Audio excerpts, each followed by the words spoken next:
Uma coisa muito importante, e eu vou falar um pouquinho sobre isso na mensagem também, né, é que nós temos a igreja contemporânea, né, tem um afã de descobrir coisas novas, né, de descobrir novidades. Mais uma vez, aquelas figuras que eu sempre costumo falar aqui sobre elas. É muito importante que a gente, ao viver a nossa vida, a gente olhe para frente. Mas um bom motorista, se você dirige, você tem um grande para-brisas à sua frente, um vidro que mostra a estrada à sua frente, mas você tem três espelhos retrovisores, três retrovisores. Então, um bom motorista precisa estar sempre voltando seus olhos para os retrovisores para ver o que tem atrás. E a igreja precisa fazer isso. Ela tem um caminho para seguir à frente, mas ela precisa estar constantemente olhando para os retrovisores. E o que são os retrovisores? Aquilo que eu costumo dizer é a nossa tradição. Nós costumamos dizer que os católicos se diferenciam dos protestantes porque os católicos têm duas fontes de autoridade, não é isso? A Bíblia e a tradição. E quando nós dizemos isso, dizemos que também a tradição acaba suplantando as escrituras, porque quando a escritura diz uma coisa e a tradição diz outra, eles seguem a tradição. Por exemplo, não existe nenhum lugar na Bíblia falando que Maria nasceu sem pecado, mas é uma doutrina católica, né? Tradição católica. Não existe nenhuma doutrina dizendo que Maria, à semelhança de Jesus, subiu aos céus, a Assunção de Maria, não é isso? Mas a tradição diz que ela subiu aos céus. Não existe nenhuma base bíblica para você dizer que o Papa é infalível, a infalibilidade papal. Um homem é infalível, mas a tradição diz isso. Nem que ele é o representante de Cristo na Terra, não é isso? Então existem muitas e muitas coisas que a Igreja Católica usa, como oração pelos mortos, etc, etc, etc, que não encontra base nas escrituras, mas encontra na tradição. Inclusive, eles dizem, né? Por que nós cremos que a Bíblia é a palavra de Deus? O que um bom protestante diria a respeito disso? Nós cremos que a Bíblia é a palavra de Deus porque ela diz que é. E um bom católico, como responderia? Por que você crê que a Bíblia é a palavra de Deus? Porque a igreja diz que é. É isso? Então, os bons católicos, eles dizem, a Bíblia é um fruto do trabalho, do labor da igreja. Então, a igreja está acima da escritura. Isso é uma tradição. Nós temos uma tradição. O apóstolo Paulo fala aos Tessalonicenses que eles deveriam seguir a tradição que eles legaram. Mas qual é a nossa tradição, irmãos? A nossa tradição é uma tradição de submissão às escrituras, uma tradição de você olhar para esse livro santo, né? Procurar entender o que ele diz, e ao longo dos séculos, homens santos começaram a expor essas escrituras, nos legaram escritos. E esses escritos são muito importantes para nós. Por quê? Porque nós não precisamos reinventar a roda a cada geração que surge sobre a face da Terra. Os reformadores, eles diziam o seguinte: nós estamos sentados sobre os ombros de gigantes. E eles se referiam a esses gigantes como os pais da igreja, Santo Agostinho, Atanásio, etc. E nós podemos dizer a mesma coisa, nós estamos assentados sobre os ombros de gigantes, que são os reformadores, que por sua vez estavam assentados sobre ombros de gigantes.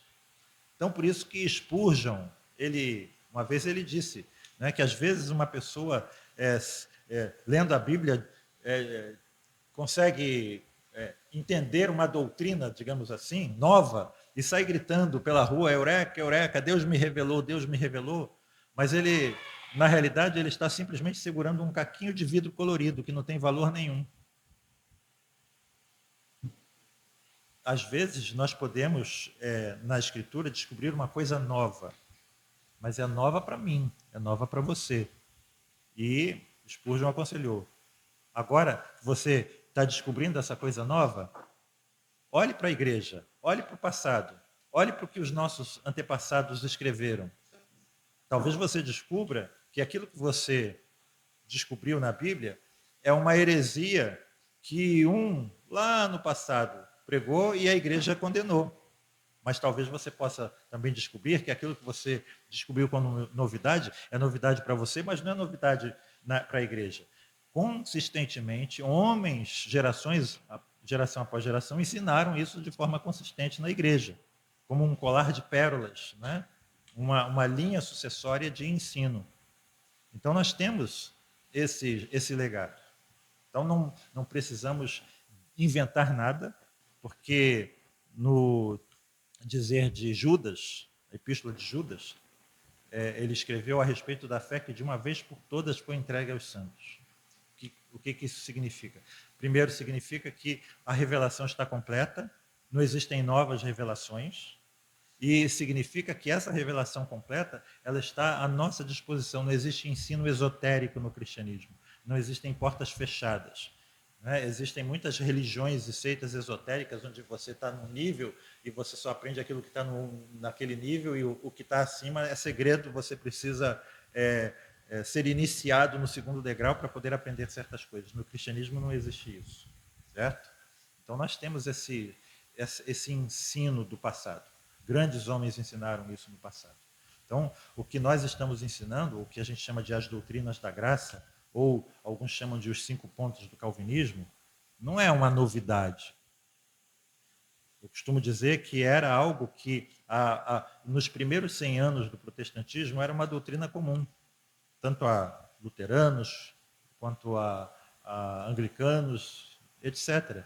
Todos criam a mesma coisa. A partir do final do século XVI, né, e início do século XVII, é que as coisas começaram a mudar com o que a gente chama de um ensino arminiano. A controvérsia arminiana que começou na Holanda, né, que provocou a convocação de um sínodo, chamado Sínodo de Dort, que se reuniu na cidade de Dort, na Holanda, e que definiu, ao final, né, eles se reuniram entre 1618 e 1619, que a doutrina arminiana era herética. Não é isso? Então, a partir dessa provocação, digamos, arminiana, essas doutrinas que eram cridas e ensinadas conjuntamente, elas passaram a ser mais explícitas no que a gente chama de as doutrinas da graça ou os 5 pontos do calvinismo. Eu costumo dizer que esse é o beabá da teologia reformada. Isso é o ABC da teologia reformada. Existem pessoas que descobrem essas doutrinas e as aceitam, as acatam, mas param aí. Elas não seguem na caminhada daquilo que a teologia reformada ensina. Como alguns dizem, eles se tornam não reformados, mas tulipianos. É como se alguém que fosse somente alfabetizado, mas não seguiu no aprofundamento doutrinário. Não é isso? Então, aqui, nessas classes, nós estamos nos propondo exatamente isso. Aquilo é o que é o básico do básico para que você seja membro da igreja. Isso? Ou seja, é muito importante que a gente tenha essa uniformidade doutrinária. É muito importante que a fé seja uma fé comum. E é uma fé bíblica. E é uma fé histórica. Não é novidade. Ok? Então, voltando. Primeira proposição arminiana.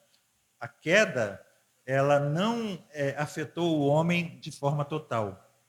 Mesmo o homem sendo caído após o pecado, há uma mescla de bem e de mal no homem, né? Há uma mistura de luz e de sombra no homem. Há uma mistura de acerto e de erro. Por isso, dizia Finney, um presbiteriano, né? Um presbiteriano, que a salvação está ao seu alcance aqui, agora basta você querer. Que a função do Espírito Santo era simplesmente tentar te convencer dos privilégios de você aceitar a Cristo e ir para o céu. Então, o fiel da balança é você. De um lado está aqui, né, igual aos desenhos animados, o anjinho, o Espírito Santo, tentando te convencer a seguir o caminho do bem, e do outro lado está o diabinho, Satanás, né, tentando te convencer a seguir o caminho do mal. Mas quem, no final das contas, vai decidir a respeito? É você. E, assim, eu costumo dizer que todos nós nascemos assim, arminianos, né? Todos nós nascemos pentecostais, todos nós nascemos batistas, todos nós nascemos, né, pré-milenistas. Depois a gente vai aprendendo, vai crescendo, igual um neném que nasce sem dente, não sabe andar, não sabe controlar as funções fisiológicas, né? Aí vai aprendendo, né? Vai aprendendo. Mas Então, essa digamos assim, o óbvio. E você vê que mesmo as seitas acreditam nisso. Né? Os testemunhos de Jeová, os mormons, os adventistas do sétimo dia, todas essas seitas, elas têm em comum essa doutrina que a gente chama de arminiana. Né? Ou seja, quem decide é você que decide. Em contrapartida a isso, né? O que a doutrina calvinista, chamada calvinista, né, diz? Que o homem, quando Adão pecou, ele caiu totalmente. Não é isso? Deus avisou a Adão que no dia em que ele pecar, ele iria morrer. Ele pecou e não morreu, continuou vivo. Então Deus estava errado? Não. Ele morreu no sentido de que agora ele se separou de Deus. Né? A morte, na raiz hebraica, significa separação. Então, o homem que tinha prazer quando Deus aparecia a ele, após o pecado, o que acontece? Deus aparece e o que ele faz? Ele foge. Ele foge. Há um senso de religiosidade nesse homem pecador? Há. Deus criou Adão para que Adão se relacionasse com ele. Esse impulso de relacionar-se com a divindade existe nesse homem pecador. Só que o verdadeiro Deus lhe causa repulsa, lhe causa asco. E ele cria deuses à sua imagem e semelhança. A sua religiosidade se degenerou. Então, o homem, ele se degenerou. Né? Essa queda foi uma queda para pior, né? Lógico. Uma degeneração. E o homem é degenerado. A que ponto? Aí a doutrina diz, no mais alto grau. E a gente viu vários textos, né? O apóstolo Paulo, em Romanos 3, ele demonstra isso, citando vários textos do Antigo Testamento, que diz que esse homem não tem temor de Deus, a sua boca é um sepulcro aberto, com a sua língua ordem engano, não, né? Não há quem busque a Deus, não há quem tema a Deus, não há nenhum sequer. E a gente precisa se incluir nisso. Não é? Então, a gente aprende, vez por vez, que a queda ela foi total tanto na extensão quanto na profundidade. É isso que a gente aprende. Né? O que significa na extensão? É que significa que todas as partes constitutivas do ser humano foram afetadas pelo pecado. Então, a sua mente é afetada pelo pecado. Existem pessoas brilhantes, com um QI imenso, muito maior do que qualquer um de nós aqui, mas que, quando se trata das coisas espirituais, são antas quadradas. Antas quadradas. Eu sempre gosto de lembrar aí o Christian Scheng, na análise que ele faz do capítulo 3 de João.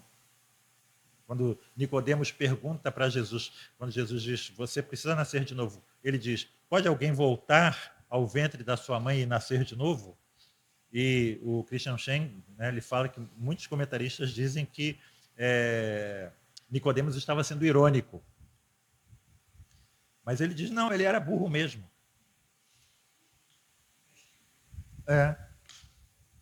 Era burro. Eu lembro do reverendo Stério, que uma vez ele contou de um rapaz que passou para ser capelão de uma universidade americana, e ele escreveu para o pai, também pastor, né, dizendo, pai, estou desesperado, não sei o que eu faço.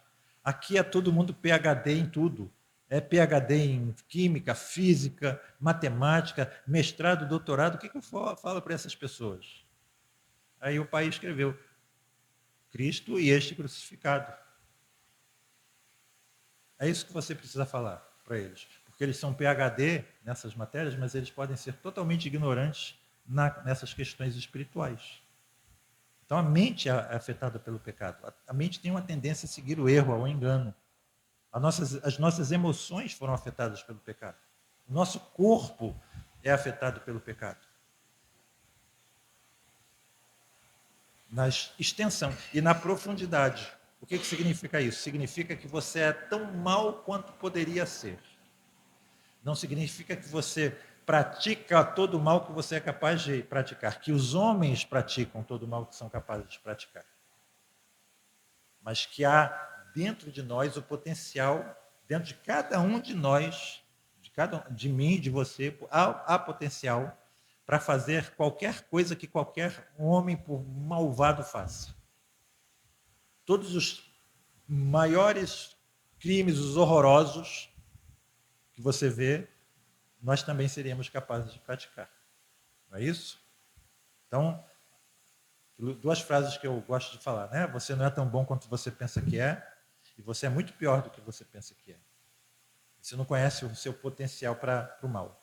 O Catecismo Maior de Westminster, o Johannes Vos, ele comenta, ele diz assim, existe na natureza humana, mesmo na nossa natureza convertida, fiapos da velha natureza e que se assemelham ao caráter do próprio diabo. Exatamente. É exatamente o que um grande homem de Deus do passado disse, né? No coração do homem mais santo da terra, existe maldade suficiente para criar um segundo inferno, basta que Deus acenda o fogo. Né? Então nós precisamos lembrar disso. Mas, se o homem é mau desse jeito, por que o mundo tem uma relativa ordem? Qual é a resposta? Graça comum. O que diz? Deus refreia o homem.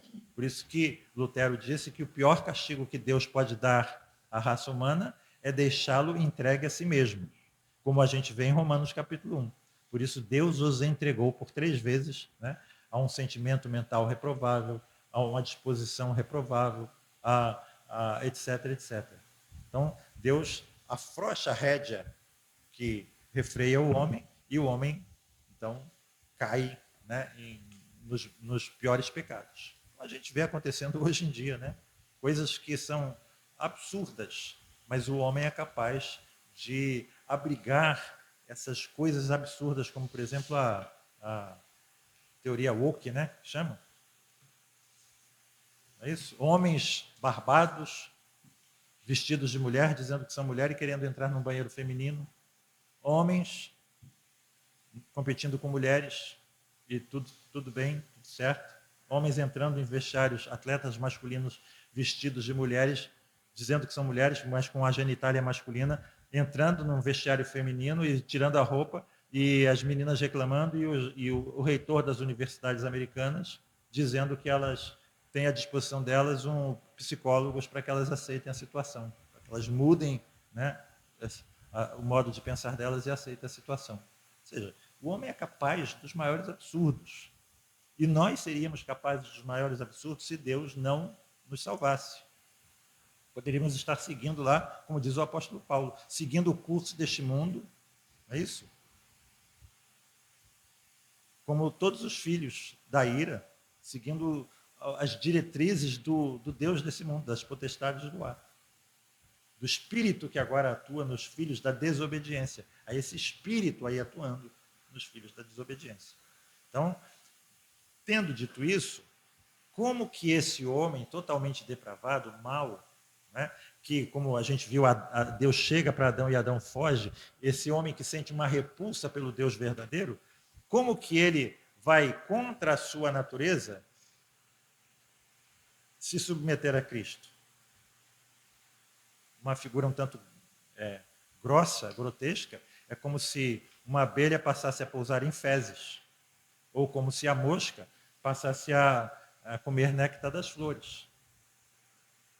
É contra a natureza, é algo antinatural. Então, esse homem natural, o homem não nascido de novo, jamais vai buscar a Deus. Não há quem busque a Deus, não há temor de Deus nos seus olhos, não há nenhum sequer. Então, nós já podemos dizer, como nós pregamos, que o evangelho vai ser sempre para o homem natural escândalo e loucura. Sempre.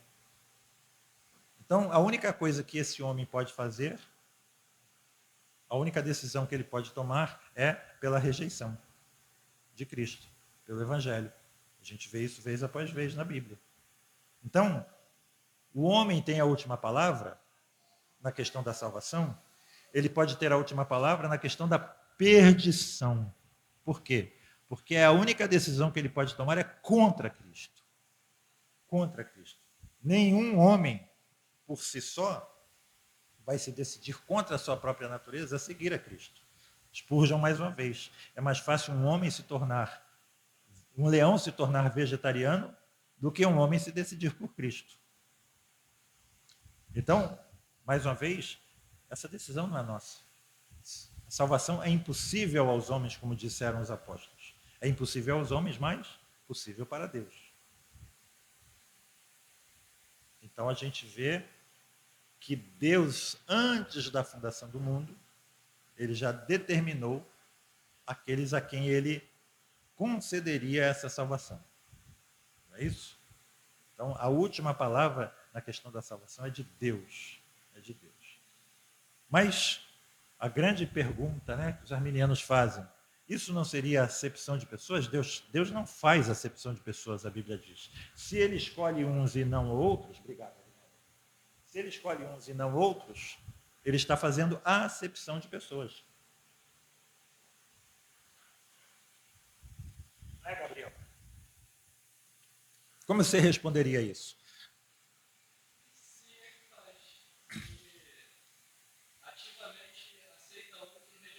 Mas isso é fazer acepção de pessoas? Onde é que nós vemos o primeiro? Se você quer discutir comigo, defina os seus conceitos, não é isso? Sempre lembre disso. O que é a acepção de pessoas? O que é fazer acepção de pessoas? Discriminar as pessoas, mas Deus não está discriminando, aceitando uns e rejeitando outros? Uhum.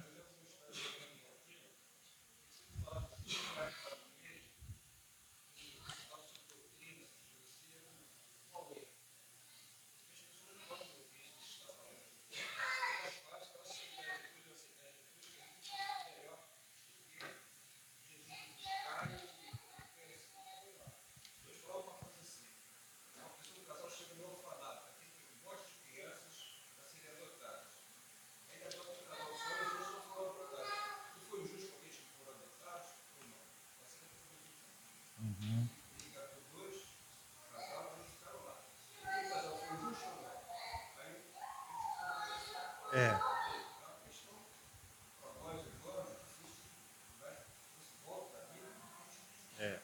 Essa figura ainda tem uma falhinha, eu vou comentar a respeito dela.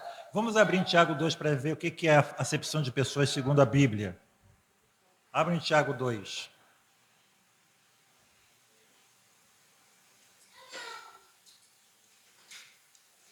Alguém lê para mim o verso 1. Verso 1.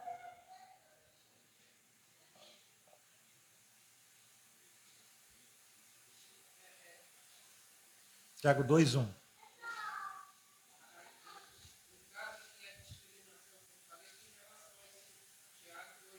Isso.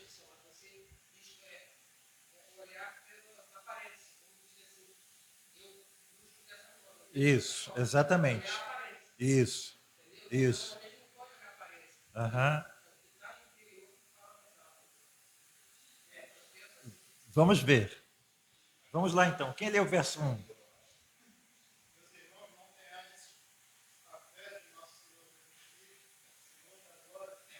Pronto, olha só, está aí o termo, não é isso? Não, olha, a fé de vocês não pode ser uma fé que tenha acepção de pessoas. Quer falar?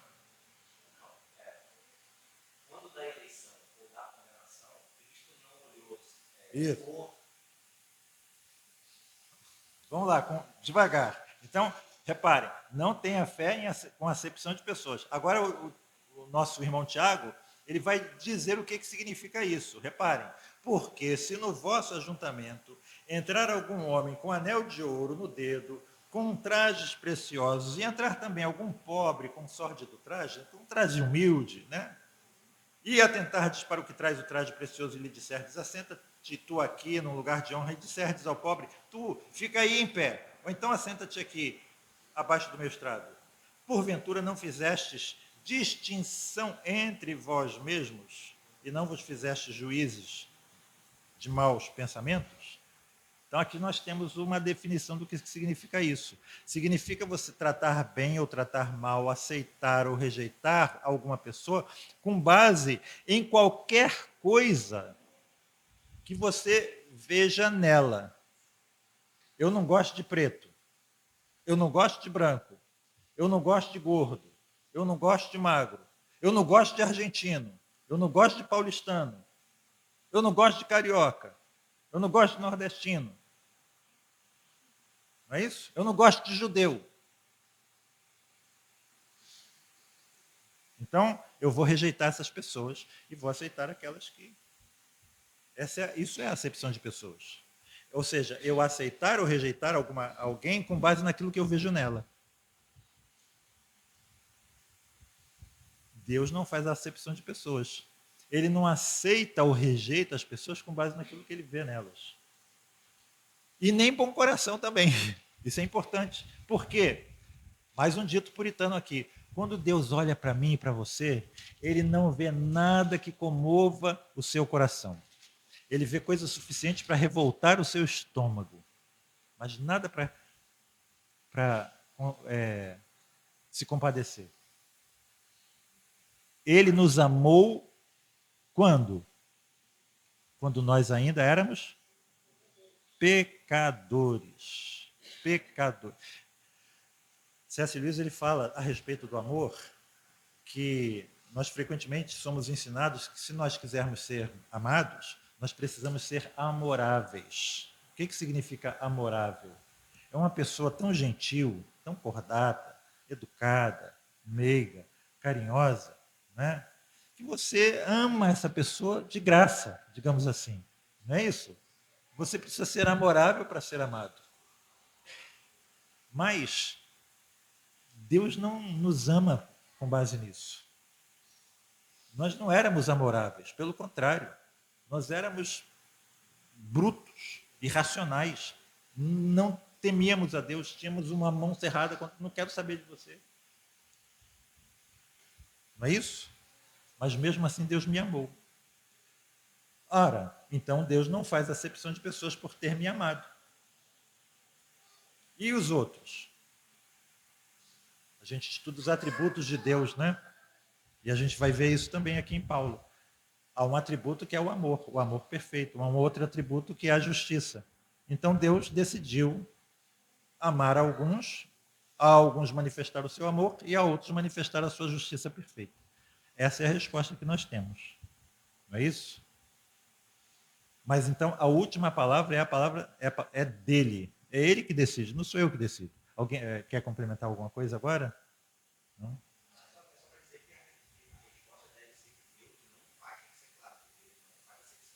Isso.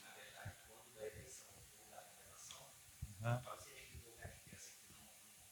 Uhum. Uhum. Uhum. Tem um caso também de Atos 10 que as pessoas normalmente citam, mas naquele caso seria uma referência a judeu e gentio. Pedro chega a uma conclusão a partir do momento que Cornélio é convertido, o Espírito desce e ele chega a uma conclusão. Ora, Deus não faz acepção de pessoas. Uhum. Exatamente. Está salvando gentio, não está salvando só judeu. Né? E por que a figura lá do reverendo Galdino não é tão correta ainda? Você vai num orfanato e escolhe uns e os outros ficam lá. Por que essa ainda também não é a melhor? Ele estava falando sobre a doutrina da eleição. Então Deus escolhe alguns para a salvação. É a mesma coisa, você vai no orfanato e vai lá escolher um, né? E os outros vão ficar. Você está sendo injusto ao fazer isso? Essa é uma figura, mas ela ainda não é totalmente correta. Por quê?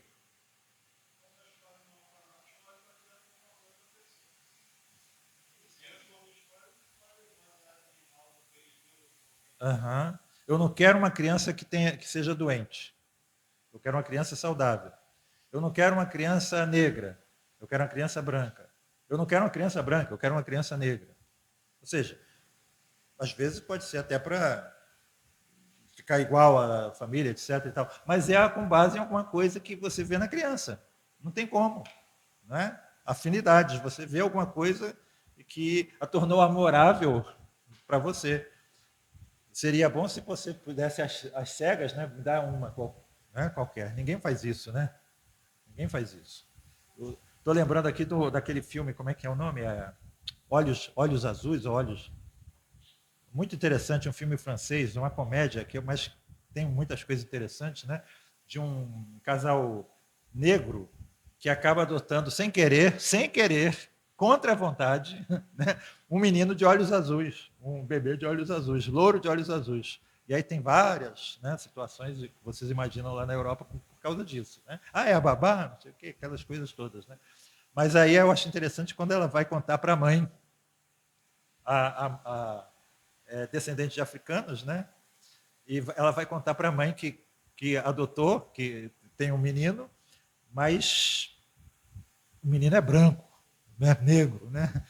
E aí ela começa a rodear, e a mãe, conta logo, ele é congolês, pode dizer, se for congolês, você vai devolver.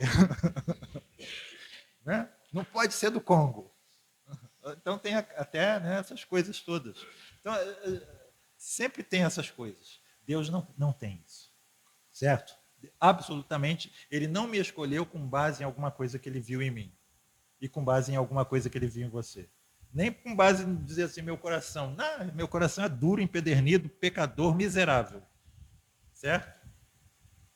Entendido isso?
Duas observações com relação ao que o Agnello falou. Primeiro, né, esse é um argumento contra o ateísmo. Né? Existem muitos ateus que dizem assim, se Deus existisse, não haveria fome, guerra no mundo. Então, de onde vem esse sentimento? Né? Exatamente. De onde vem esses padrões? A teoria da evolução não explica, porque nós temos um padrão moral. Né? Esse é o primeiro ponto. O segundo ponto...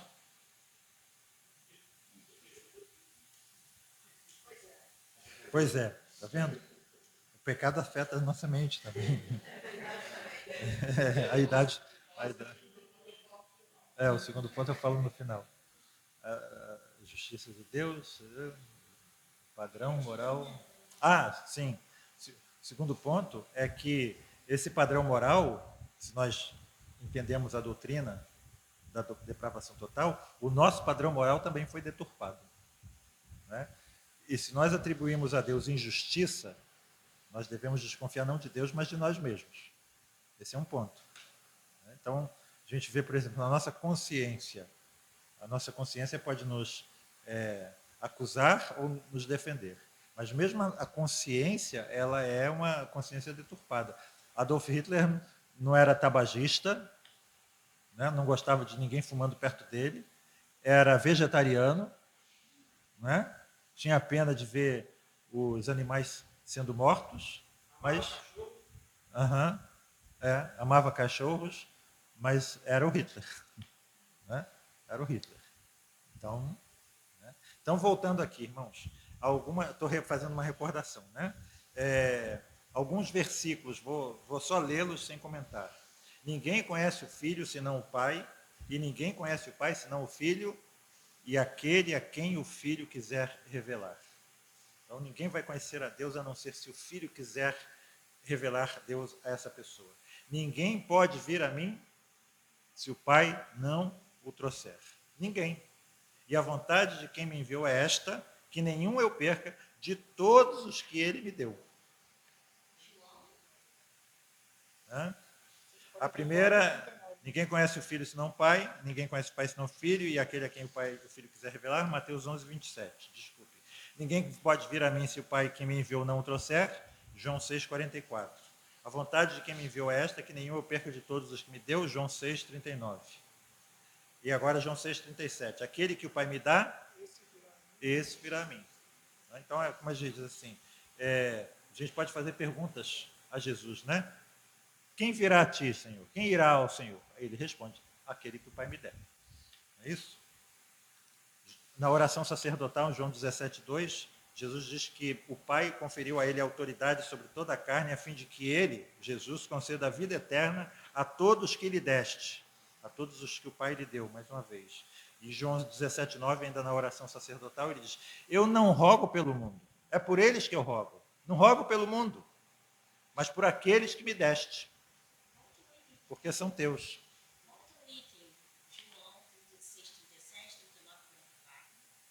João 6, aí você pode ler o 37, 39 e 44.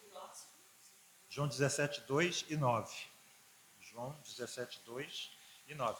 Depois eu mando para vocês, vou postar na IRP, mais uma vez esse texto, tá bom? Tá, vou fazer então para os novos. Kátia, Gabriel, Pedro, Esther, Rômulo, Edna, Dona Irineia. Faltou alguém? Não, né? Judite e Oswaldo já estão. Já receberam isso umas 3 vezes.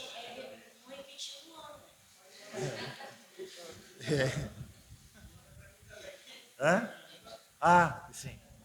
Dona Rosiane. Atos 13, 48. Esse eu tenho que comentar porque Spurgeon gostava muito desse, né? Esse é muito interessante. Abram aí, por favor, quem está com a Bíblia. Atos 13, 48. Eu vou ler aqui e vocês me acompanhem. Principalmente os mais novos. Dona Irineia está sem Bíblia?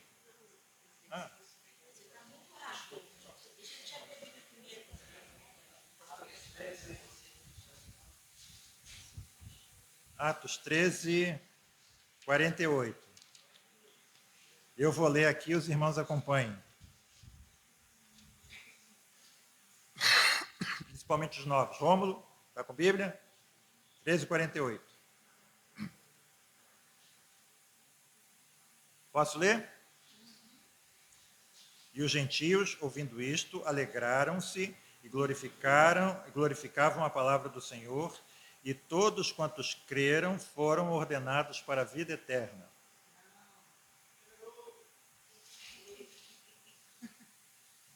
Os novos. Tá certo? Tá? Vamos lá. E os gentios, ouvindo isto, alegraram-se e glorificavam a palavra do Senhor, e todos quantos creram foram ordenados para a vida eterna. Tá certo? Oi? Estavam ordenados? Destinados. Isso. Vou ler pela terceira vez. Vou ler com destinados. Então, agora. Os gentios, ouvindo isso, alegraram-se, glorificavam a palavra do Senhor, e todos quantos creram foram destinados para a vida eterna. Não ou sim? Sim ou não? Então eu li errado. Eu li errado? Li certo? Errado? Li errado ou li certo, gente? Dona Irineia. Li errado ou li certo, dona Irineia? Não sabe? Não. Gabriel, li errado ou li certo? Deu nó? Quarta vez. Os gentios, ouvindo isto, alegraram-se e glorificavam a palavra do Senhor, e todos quantos creram foram ordenados para a vida eterna.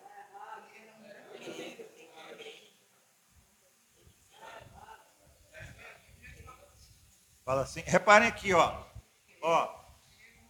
Todos quantos creram foram ordenados para a vida eterna? Como é que está? Então qual é a diferença? Todos os que creram foram ordenados para a vida eterna, ou creram aqueles que estavam ordenados para a vida eterna? Então vamos falar aqui em termos de causa e efeito, certo? Causa e efeito, tá bom? Todos quantos creram foram ordenados para a vida eterna. Qual é a causa e qual é o efeito? A causa é crer. E o efeito? Foram destinados para a vida eterna, certo? Agora, o que está aqui no versículo? Todos quantos estavam ordenados para a vida eterna, creram. Qual é a causa? Eles foram destinados para a vida eterna. E qual é o efeito? Creram. Por que eles creram? Porque eles já estavam destinados para a vida eterna. É diferente. O arminiano gostaria de ler como? Como que o arminiano gostaria de ler que esse versículo tivesse escrito?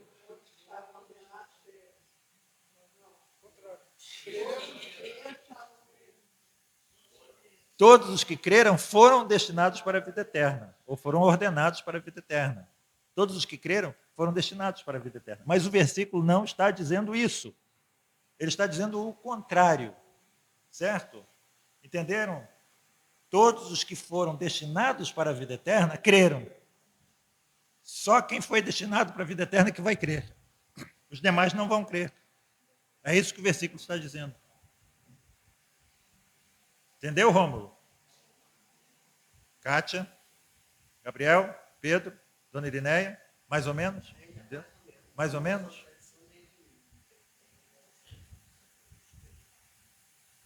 Dona Rosiane?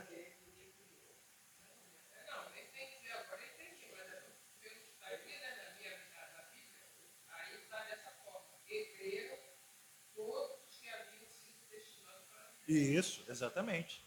Ou seja, todos os que haviam sido destinados para a vida eterna, Creram. Ou seja, a destinação para a vida eterna não é o efeito, desculpe, de crer. Não é o efeito de crer, certo? Entenderam? Eles creram porque havia alguma coisa que causou essa fé neles. Deus os havia destinado, desde antes da fundação do mundo, para a vida eterna. E por causa disso é que eles creram. Acho que é o que vai facilitar é relembrar aquele texto que o senhor mencionou de João 6,37. Todo que o Pai me dá, referência à eleição na economia da Trindade, o Pai elege pessoas, esse virá a mim. Seria um desdobramento daquele que foi eleito. Esse terá fé, esse receberá a fé, e por isso ele será levado até Deus. Acho que é a missão. Certo. Vamos ver se os versículos seguintes vão dar alguma... Né? O Senhor, Atos 16, 14. O Senhor lhe abriu o coração para atender as coisas que Paulo dizia. Não é isso? Reparem, Paulo está lá em Filipos, vem Lídia, vendedora de púrpura, vê Paulo pregar, e o texto diz: o Senhor lhe abriu o coração para atender as coisas que Paulo dizia. Lídia respondeu de forma positiva à pregação do Evangelho. Certo? Ela se tornou uma seguidora de Jesus. Por que ela se tornou uma seguidora de Jesus? Porque o Senhor lhe abriu o coração. Foi Deus que abriu o coração dela. E se Deus não tivesse aberto o coração dela? Não responderia nada. Continuaria morta, seus delitos e pecados. Bendito, a Efésios 1, 3, 4, 5. Bendito o Deus e Pai de nosso Senhor Jesus Cristo, que nos escolheu nele antes da fundação do mundo para sermos santos e irrepreensíveis perante ele, e em amor nos predestinou para ele, para a adoção de filhos por meio de Jesus Cristo.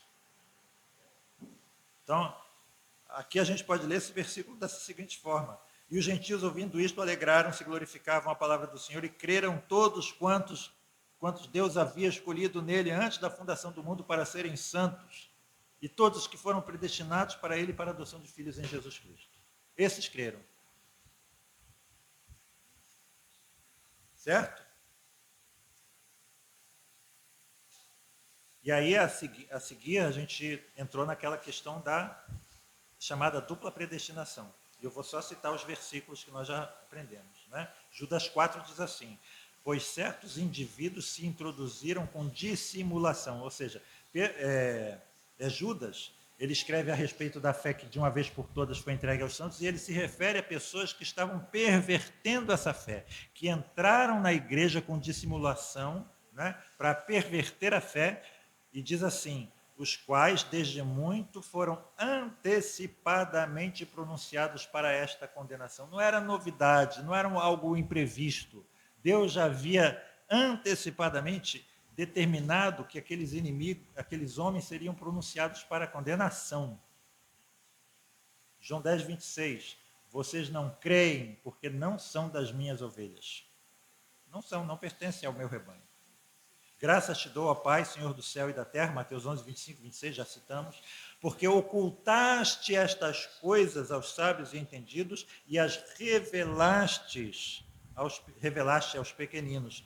Sim, ó Pai, porque assim foi do teu agrado. Jesus está dando graças a Deus pelo fato de Deus ter feito duas coisas. Ativamente Deus faz duas coisas. Ele oculta certas coisas, ele revela essas coisas, certo? E por que Deus faz assim? E Jesus responde: por que o Senhor está fazendo dessa forma? Porque eu quero. Porque me agrada fazer assim. E isso ecoa com o Salmo 144, lembram? Abram aí. Não está aqui, mas eu sempre gosto de lembrar desse. Que é a mesma coisa que Jesus disse. Os dois últimos versículos. Eu acho que é 147. 147, isso, desculpe. 147, 19 e 20. Quem lê, por favor, enquanto eu bebo água?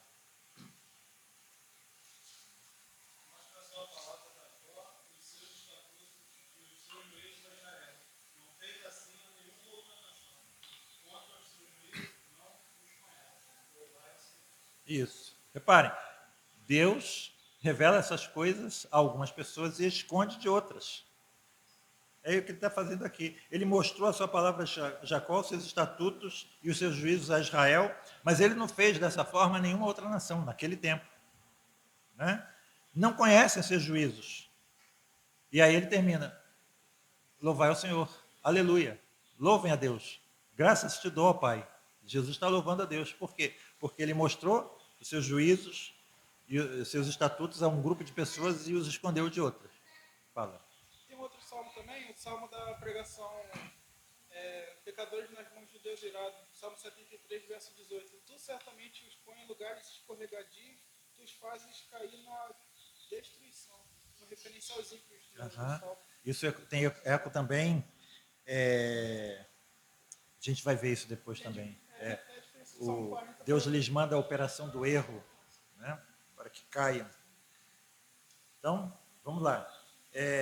Romanos 11, 7. Que diremos, pois? O que Israel busca, isso não conseguiu, mas, reparem a terminologia que nós mesmos usamos, né? A eleição o alcançou e os mais foram endurecidos.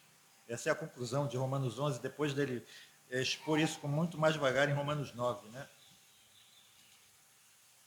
Na semana passada eu citei o reverendo Geraldo Nunes de Azevedo, falando num estudo que por que Jesus falou em parábolas. E ele falou em parábolas para tornar a sua mensagem mais acessível. Né? Ele usou termos simples, termos do dia a dia, para que as pessoas simples pudessem entender. Mas vamos ver o que a Bíblia diz a respeito disso? Marcos 4, 11 e 12.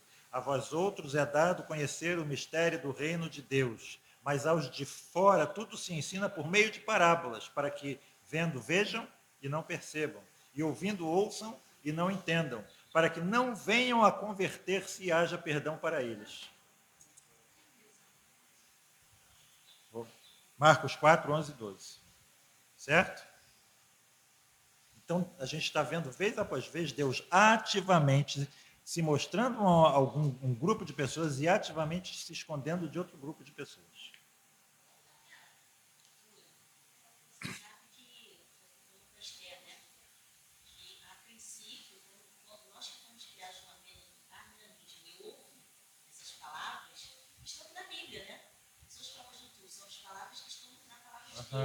Sim. Você se depara de pronto com um Deus que te parece muito sádico. Quando ele fala, não vou salvar uns e vou salvar outros. Uhum. A gente vai, como eu disse logo no início, a gente precisa ensinar isso com muito cuidado, né? Estou até recordando isso aqui, a gente já passou por isso, mas estou voltando aqui. Então, mais uma vez aqui a confissão de fé de Westminster, né? Um dos símbolos de fé da igreja. Quanto àqueles homens malvados e ímpios, que Deus, como justo juiz, cega e endurece em razão de pecados anteriores. Essa é a causa mais imediata. Né? Existe uma causa remota, mas essa causa imediata nós entendemos. Né? Ele não só lhes recusa a graça pela qual poderiam ser iluminados em seus entendimentos e movidos em seus corações, Deus recusa a graça a essas pessoas pela qual eles poderiam ser iluminados e movidos em seus corações, mas às vezes tira os dons que já possuíam e os expõe a objetos que, por sua corrupção, tornam ocasiões de pecado. Além disso, os entrega às suas próprias paixões, às tentações do mundo e ao poder de Satanás. Assim acontece que eles se endurecem sob as influências dos meios que Deus emprega para o abrandamento dos outros. Isso é muito interessante, né? Calvino dizia que o mesmo sol que endurece o barro amolece a cera, certo? Então, Deus recusa a graça pela qual eles internamente poderiam ser amolecidos pelas circunstâncias nas quais Deus os coloca. Eu gosto muito daquela figura do filho que estava se queixando da vida e o pai que era um chefe de cozinha. Conhece essa ilustração, né? Pegou uma chaleira, uma panela, botou água na panela, e aí botou um ovo, botou uma batata na panela, e o que aconteceu? A água fervendo, o que fez com o ovo e o que fez com a batata? O ovo mole endureceu, e a batata dura amoleceu. Né? Aí ele falou assim, tem algumas pessoas que endurecem diante do sofrimento, ficam cínicas, né? Ficam com o coração duro, carregado. Tem outras pessoas que amolecem diante do sofrimento, desanimam, ficam chorosas, resmungonas. Né? E aí ele pegou um pouco daquela água e botou o café dentro. E o que aconteceu com o café na água quente? O café transformou a água. Ou seja, o café transformou a própria circunstância na qual ele estava inserido. Né? Então, o cristão ele é feito para isso, para ele transformar as circunstâncias na qual ele está inserido. Mas, reparem, o que nós somos, por natureza? Nós somos ovo e batata, nós não somos café. Certo? Nós só seremos café se Deus mudar o nosso coração. Porque senão ele vai endurecer ou amolecer, no caso, né? Aqui, sob as mesmas circunstâncias que ele usa para abrandar outras pessoas. Entenderam aqui? Ou seja, essas circunstâncias só nos serão propícias se Deus nos der um coração que aprenda. Senão, nós não vamos aprender nada com o sofrimento. Nós só vamos endurecer, ficar cínicos ou amolecer. É isso?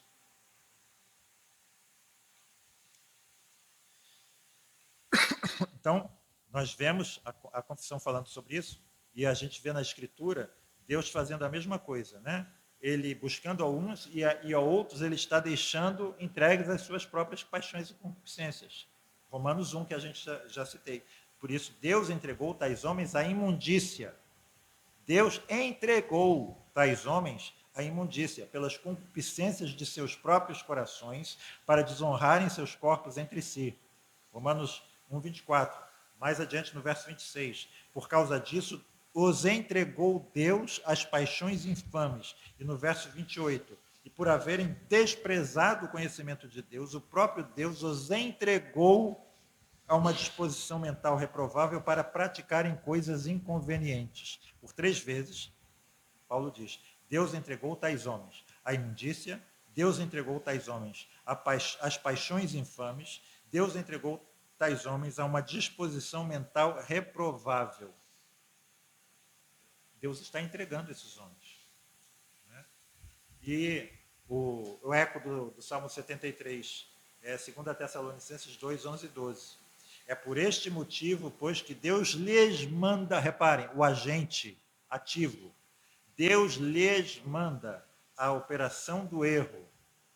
Deus está enviando a operação do erro, homens que estão pregando mentiras, para que eles deem crédito à mentira, a fim de serem julgados todos quantos não deram crédito à verdade. Antes, pelo contrário, deleitaram-se com a injustiça. Isso também ecoa com Romanos 1. Quando o apóstolo Paulo, ele, no versículo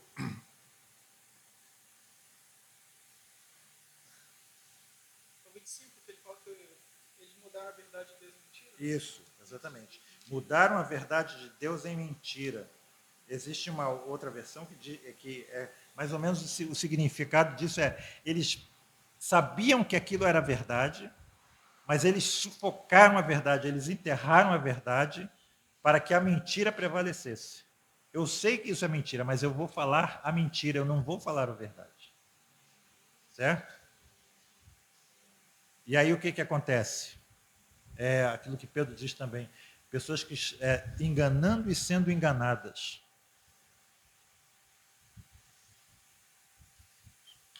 É interessante que se diz dos homens sem Cristo que eles andam em trevas, certo? Mas eles próprios são agentes ativos da divulgação das trevas. Eles preferem as trevas. Por isso que, mais uma vez, no comentário dos 10 mandamentos, falando sobre o primeiro mandamento, não terás outros deuses diante de mim, os pecados cometidos contra esse mandamento são, entre outros, o ateísmo e a ignorância de Deus. E é interessante, né? A ignorância de Deus. E ele diz assim: por que a ignorância é um pecado? Exatamente porque não é no sentido de que a gente, né, uma criança, o Isaac, não sabe ler. Ele ignora ainda as leituras. Então, porque ele não tem condição. Não é por isso. É porque os homens ativamente não querem saber. Eles preferem continuar ignorando. É uma coisa ativa, certo? Eu não quero esse conhecimento. Eu não desejo. É repulsivo para mim. Então é nesse sentido. E é nesse sentido que os homens preferem a mentira. E é por isso que Deus está, então, vocês preferem, então eu vou lhes dar mais e mais. Ativamente eu estou lhes dando, né, essa operação do erro para que vocês deem crédito à mentira, para que vocês sejam depois julgados por causa disso. Vocês que se deleitam com a injustiça. E vou mais 2 minutos, né? Deus é justo ao fazer isso? Deus é justo ao acolher alguns e rejeitar a outros? Jesus responde como? Sim, ó Pai, porque assim foi do teu agrado. Isso? E mais uma vez, aquilo que eu falei na semana passada. Falando de justiça, né? Quem aqui gostaria que Deus fosse justo com você? Você gostaria que Deus fosse justo com você? Você oraria assim: Deus, trata-me de acordo com a tua justiça? Né? Exatamente. Né? Se Deus me tratar de acordo com a justiça dele, para onde eu vou? O que eu mereço? Trata-me segundo os meus merecimentos. O que eu mereço? Não é? Então é aquela história, né, da graça, da misericórdia e da justiça. O que é graça? Graça é algo que Deus me dá, mas que eu não mereço. E o que é misericórdia? É algo que eu mereço, mas Deus não me dá. Né? Misericórdia tem a ver com aquilo que eu mereço, mas Deus não me dá. E a graça tem a ver com aquilo que eu não mereço, mas Deus me dá. O que eu mereço? A justiça. Mas Ele não me deu justiça, Ele me deu misericórdia. Eu não mereço, mas Ele me deu. Ele me salvou. Ele vai me levar para o céu. Por isso que eu digo sempre, né? É um contrassenso um calvinista orgulhoso. Por quê? Porque nós sabemos que nós não merecemos nada.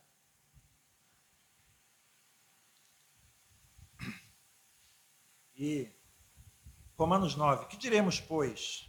A injustiça da parte de Deus? É Paulo respondendo essa questão. Romanos 9, 14. De modo nenhum, pois ele diz a Moisés: terei misericórdia de quem me aprover ter misericórdia, e compadecer-me-ei de quem me aprover ter compaixão. E no verso 18, logo, ele, Deus, tem misericórdia de quem quer e também endurece a quem lhe apraz.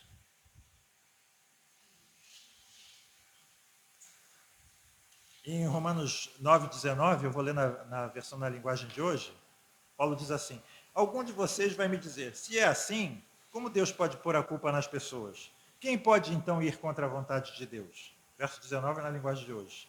E aí ele responde também na linguagem de hoje, ainda verso 19 a 21. Mas quem é você, meu amigo, para discutir com Deus? Por acaso um pote de barro pergunta a quem o fez, por que você me fez assim? Pois o homem que faz o pote tem o direito de usar o barro como ele quer. Ele pode fazer 2 potes do mesmo pedaço de barro, um pote especial e o outro comum. Na versão atualizada, um vaso para honra e outro para desonra. E o que o Paulo está dizendo aqui parece uma coisa muito dura, mas ele está fazendo uma citação abrandada do profeta Isaías, que diz assim: o homem não passa de um caco de barro entre outros cacos. É um caco de barro. Né? Isaías 49, 45, 9. E Paulo completa nos versos 22 a 24.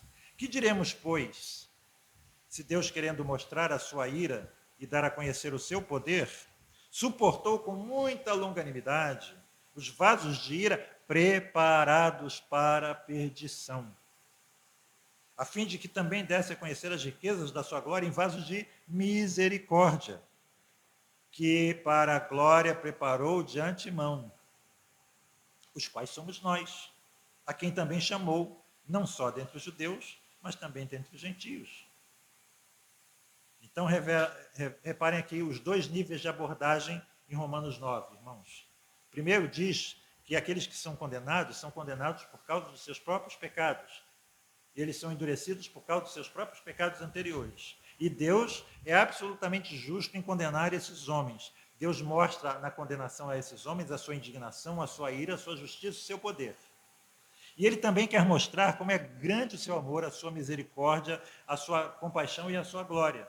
E por isso ele elegeu pecadores para a salvação. Mas por que ele faz assim? Paulo está nos dizendo que não é lícito a mim perguntar.